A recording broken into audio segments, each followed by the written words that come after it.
Hey, if you're a closer handling objections like it's 2016, you're losing deals that you should be winning. Today, I'm going to talk to you about one of the parts of our playbook, which is called reverse qualification. This is how we can eliminate the time and the competition objection, creating urgency that you can use in your next call. It's about 5 to 6 minutes long. Watch this video, deploy it in your next call. You will close more deals. So let's get into it.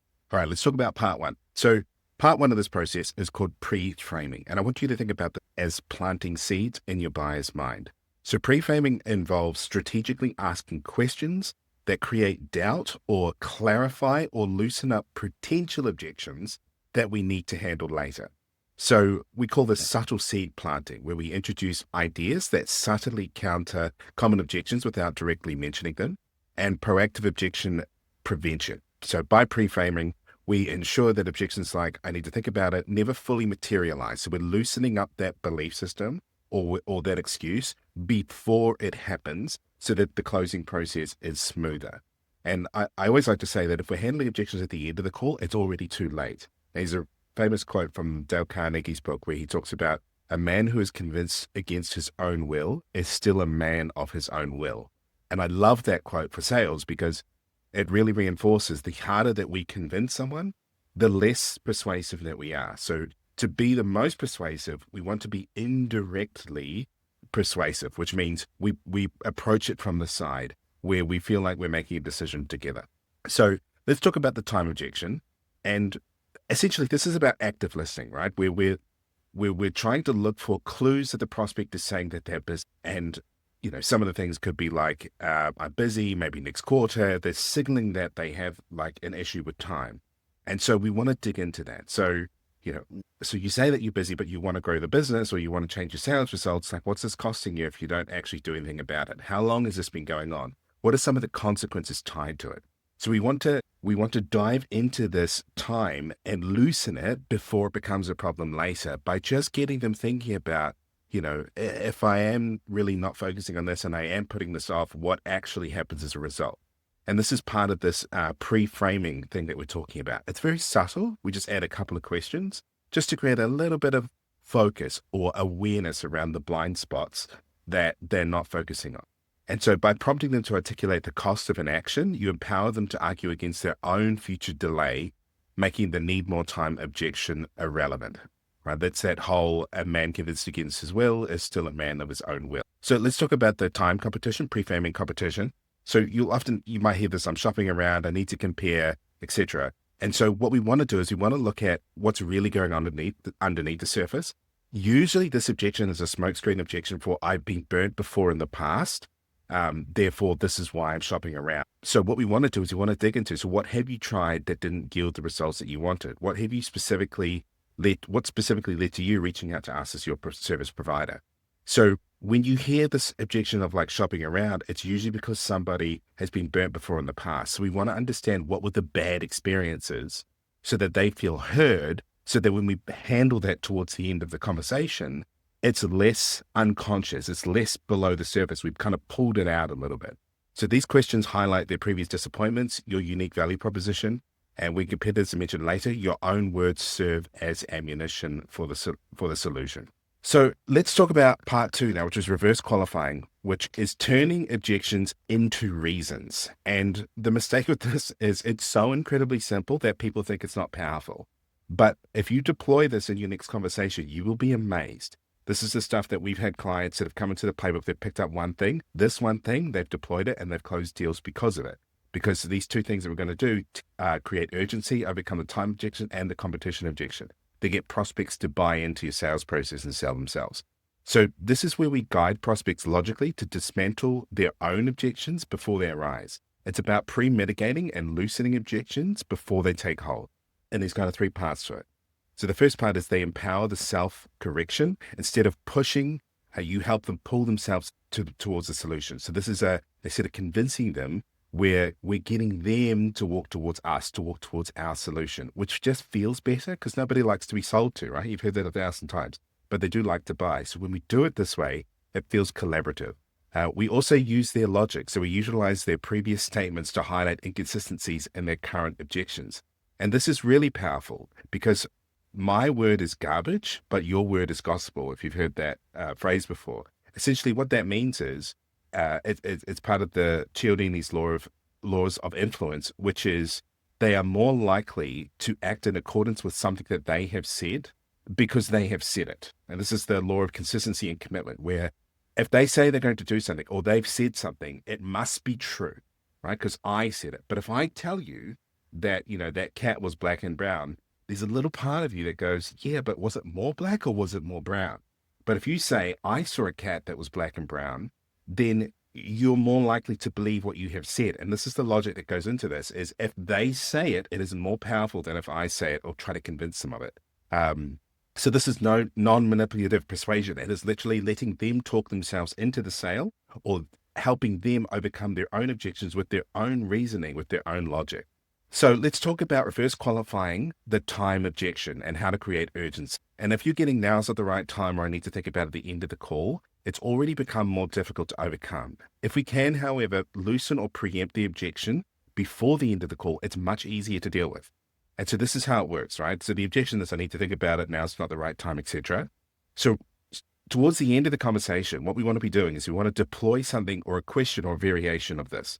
And these variations of this in the playbook that you just got, but here's my favorite one, which is, I'm curious, we could have this conversation 3 months ago, or we could have this conversation 3 months in the future.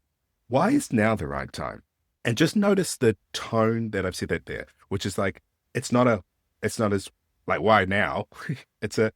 I'm genuinely curious, like, why is now the right time to do this? Of all the times you could have chosen to do it, I'm curious why now?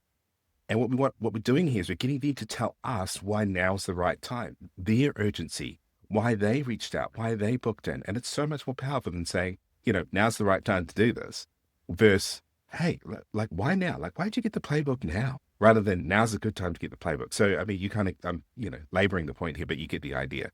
So by turning this potential timing objection into a question, they will now give you the reason why it's the right time now, rather than us having to convince them that it's the right time. The mistake here is, like I've said before, overcomplicating the simplicity and underestimating how truly powerful it is. The simplicity is in the question and in the frame that you're holding, rather than the tactic itself. It's the principle of tell me why. I'm curious, tell me why now is the right time.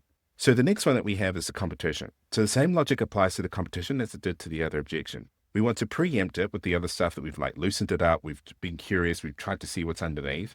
Then we want to preempt this objection so that it doesn't take hold. It's also much easier to overcome the objection if it's never really started in their mind.